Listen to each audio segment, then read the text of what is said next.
It's let's see, early 2000s.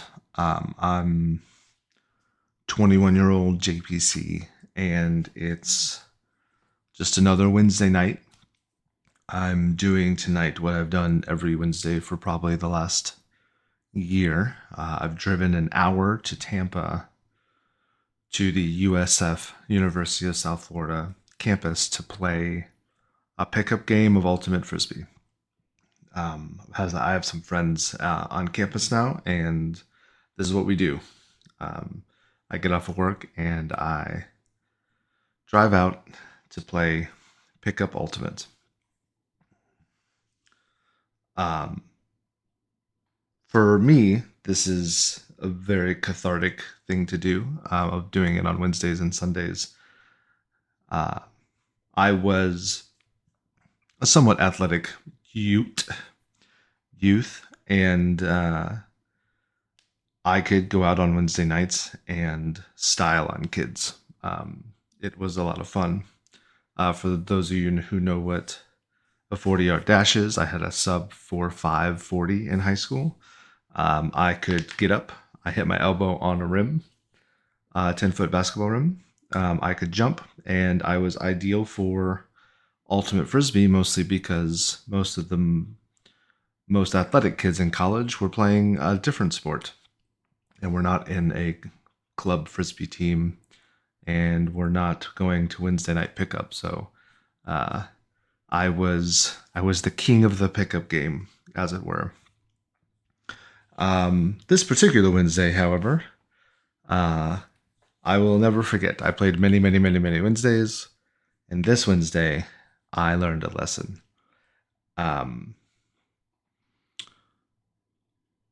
warming up, and I see a new kid, right? All the regular faces, all the same people. Tonight's just going to be like every other night. And there's a new kid, and I'm excited about the new kid. He's a little bit taller than me. And one of the things I also enjoyed doing was making new people feel inadequate, because I had my own emotional and mental issues that I was going through, and it was nice for me to jump over tall people and outrun fast people. However, I learned very quickly. The first point, covering him, he's on attack, and my friend Rick, who was older than me at the time, well, was older than me always, saw me covering him, and he on attack with this kid. Rick chucks a huck downfield, and I'm thinking Rick does this for me, right? Rick's trying to make me look good, trying to make me feel good, because this is gonna float, and I'm going to go up, and I'm gonna put my hip in this kid's ear and sky him. Like, just I'm salivating the way that this disc is floating towards the end zone. I'm in the right position. I'm in front of him. I've got my body in front of him. There's no way he can get around me at this point. He's not running past me, so I've got speed on him. And because I'm a little bit shorter, I'm about 5'9", 5'10". This kid's 6 foot. I'm going to go up a little bit early to kind of throw him off. There's no way that he's going to suspect this 5'10" kid to go up early and get the disc at this high point. We're getting closer to the end zone. I'm still in front of him, still got the position. I'm still in a good spot. I get ready to take my 1-2 step for the jump, and he's already in the fucking air. This guy jumped way before I was ever going to jump, and he cleared me. Like, I didn't even get off the ground. I was shocked. Like, he did to me what I wanted to do to him.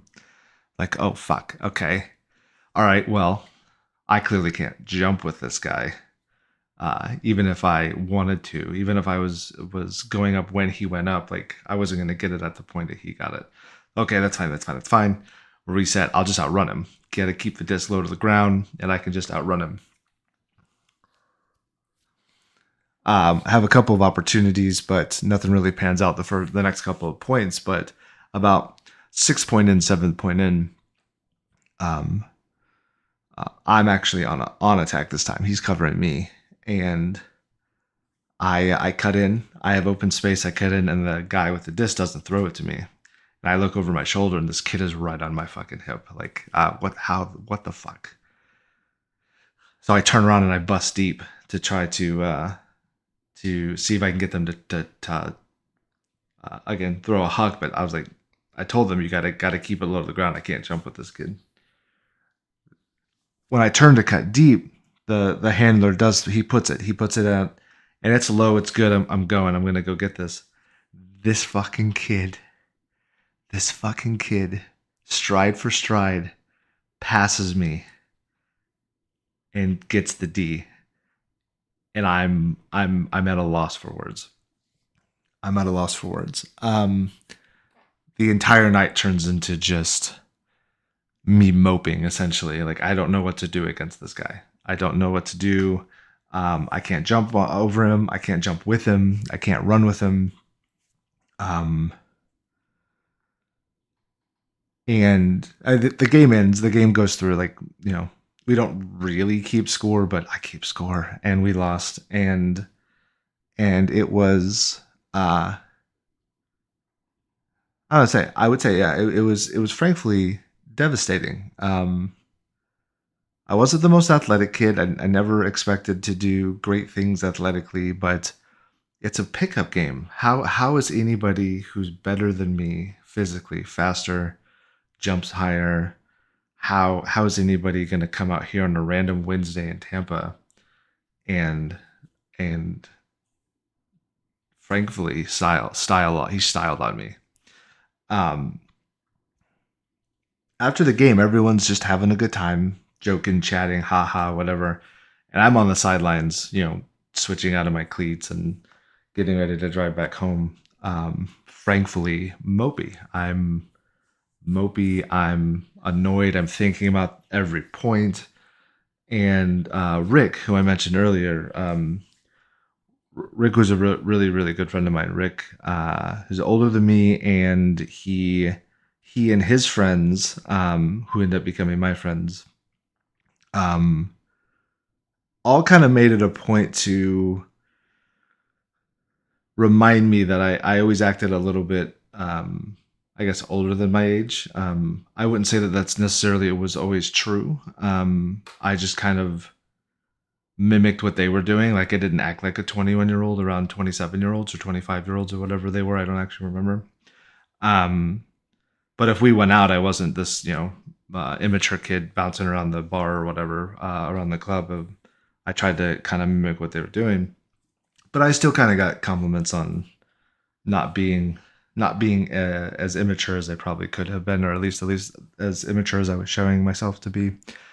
And I remember Rick walking past me and being like, "Hey, what's up? You all right?" And I just kind of mumbled under my breath or whatever, but I was just kind of like I tonight wasn't fun.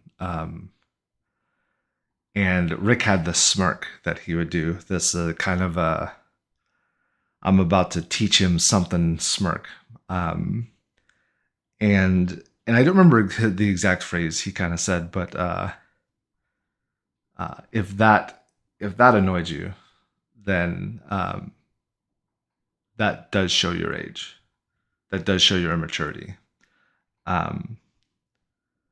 There's always going to be somebody better than you at something, and it's up to you to figure out how to find your strengths and use your strengths, or accept the game for what it is and stop worrying about it.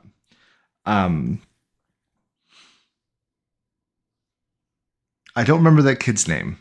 I don't remember at all. I don't remember what he looks like. I just remember he was taller than me.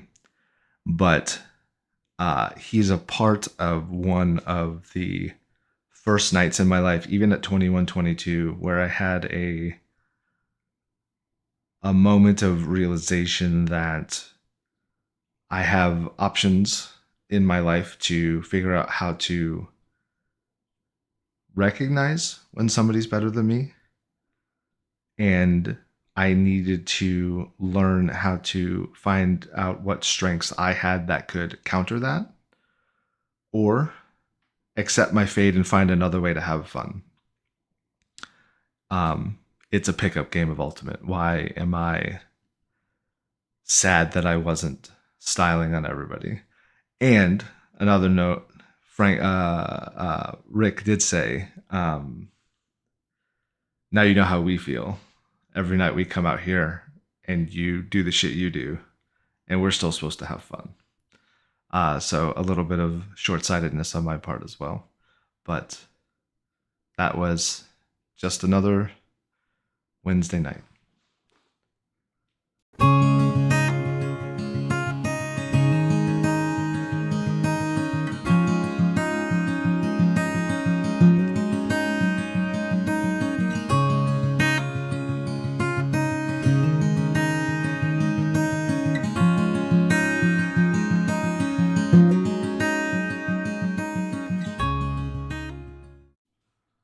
Hey, it's JPC again, and welcome to Back in My Day. Episode number 14, I think. Oh my goodness. All right, so this week I want to talk about finding inefficiencies in my gameplay or in our gameplay. I did this one because I see a lot of comments around how do I improve my aim? How do I stop getting one tapped? Like Wahujin's done a bunch of videos around this, and it has nothing to do with your aim. It has nothing to do with getting one tapped. It has to do with your inefficiencies in how you play the game. This can apply to many games, Dota, League, even TFT, among many others. But I'm going to talk specifically about what I know about Valorant. And while I may not know how to fix my inefficiencies yet, I am aware of them, and I want to point out kind of what those gaps are. Caveats, obviously, these are my experiences. This is my perspective of my inefficiencies, and there are others who can explain this better, but hopefully my low elo old man words can maybe help you understand it a little bit differently than big brain mech happy people. I wanted to talk real quick also before we get into it about the story at the beginning. So it's something I wanted to try to do. That story was very unrefined and unedited, so a little bit all over the place, but I felt like if I kept waiting on finishing that story, this podcast would never come out. I wanted to tell that story because it was one of my first experiences learning about not thinking about what I was or wasn't doing. Physically, inefficiencies are obvious to me, right? The kid was taller than me. The kid was faster than me. I could see those things. When I ran cross country, kids with longer legs tend to be better at cross country because they cover more ground per step. You have to get into like energy usage and all that nonsense, but you can tell that kid is taller if we have the same turnover rate in our legs. If we do 1 step per second, he will always a taller person will always outrun me. So what I have to do is figure out how to have less than or a step in less than a second to over time hopefully catch somebody, right? So if you're thinking about that in terms of inefficiencies, that's the I'll stop there with my caveats, but that story was really important to me. I still remember that day. I remember that night. And the conversation that my friend Rick had with me about recognizing what I was or wasn't doing. Anyway, let's get into it. Hidden mechanics. So I kind of want to start with talking about hidden mechanics. Valorant, when I first started Valorant, and I think these are things that a lot of people know. Obviously, there's a bunch of mechanics I'm still not fully aware of, but the things that are obvious. And I think that the point of kind of going into this and discussing this is more about trying to get somebody to think about what they don't see or think about what they're not doing versus just assuming they're getting one tapped. When I play against like really good players in houses, or when I've happened to have been like in a Wahujin DM, or a Radiant DM, or whatever it is, I'm getting hit like very quickly. I don't have time to think. That's not because their aim is better. Um, it's because their crosshair placement and their movement is already better. And it's something to kind of like stop worrying about your aim. Your crosshair, if you have to move it less distance, right? If the movement distance is shortened because your crosshair placement is better, you're always going to have an advantage over somebody who doesn't have good crosshair placement. Right? That's not a hidden mechanic, but the way to counter that and the way to understand how to deal with that is your movement, which I think, if I understand correctly, is very unique to Valorant. Um, and no, maybe it's just a first person shooter thing, because again I didn't play them, but the idea of moving left to right when somebody's in front of you, it's about not getting hit versus hitting them, and then understanding how to move left to right and counter strafe. Sorry, dead zone, my apologies. And to dead zone when shooting, in order to maximize your movement while maximizing your accuracy, and then you work on your crosshair placement and whatnot. So those hidden mechanics around dead zoning and strafing, and moving left to right, if you can master those, you can get into above gold, above plat, even above diamond, by maximizing the understanding of those mechanics that are specific to Valorant. I think that taking a moment and recognizing that you're just not good at that right now is the thing that helps you, I guess accelerate your growth. Focusing on those things. Your aim is not the problem. Trust me, your aim is not the problem. From that, so finding the hidden mechanics, the things that you don't know, like the first time I learned about this was actually in Dota, in animation canceling. I was playing an agent. I was playing a hero, and a guy who was talking to me was basically explaining, you're taking too long to get to your second spell. Like if you cast 2 spells at one time, you're taking too long to get to your second spell. And I had no clue what he was talking about. And he kind of showed me. We actually we pulled up a video of some pro player, I don't know, playing Jakiro or something, if I remember correctly. And Jakiro was getting off like all 3 spells in the time that it took me to get to halfway through my second spell. And I'd never even heard of animation canceling. Now this guy actually did tell me, like, he's like, I can't come to your house and show you how to click your buttons, right? Like, and I think that's important. Like, he wasn't being rude about it the way he said it, but Wahujin can't come to your house and show you how to click these buttons. He can only, put an overlay on and show you what he's doing. You have to work and work and work and work to figure out how to click those buttons and how to move your agent and how to, shoot your gun. So you have to figure out what it is you're not understanding, which is, in my opinion, one of the hardest parts about getting into a game. But you also have to be open-minded enough to recognize that you don't see what you're doing wrong. And perhaps you're just not grasping what you don't know and need to keep asking more questions. I think it's very important from that perspective. So hidden mechanics, it's just number one. Yeah. Moving on from there. Strategy. So the mechanics. So strategy is the second part, and Wahujin does a good job of kind of saying, like, stop trying to worry about strategy at below gold or whatever, and even into gold, you probably shouldn't still be worrying too much about strategy. With it, but with strategy comes comms, and I want to kind of correlate the two. So in gold, I was calming more. I was trying to communicate what I was seeing, what we wanted to do, and having a pre-round plan. And going in and out. So there is an inefficiency here. So your inefficiency with strategy is everything that somebody on your team can do, right? And I think this is super important. I was working with the team I'm playing with in Premiere last night. I think it was last night, and And we were talking about how we were up against a Phoenix, and the challenge with the entry and the person behind the entry, the number two, was they can't dodge it. The way he was kind of setting up his flashes, we couldn't dodge the flashes. We couldn't, um, and we weren't playing anti-flash, right? And I think that's the key of kind of what I'm getting to here is we didn't have somebody designated to anti-flash. We also didn't know where that person should stand depending on where we were going.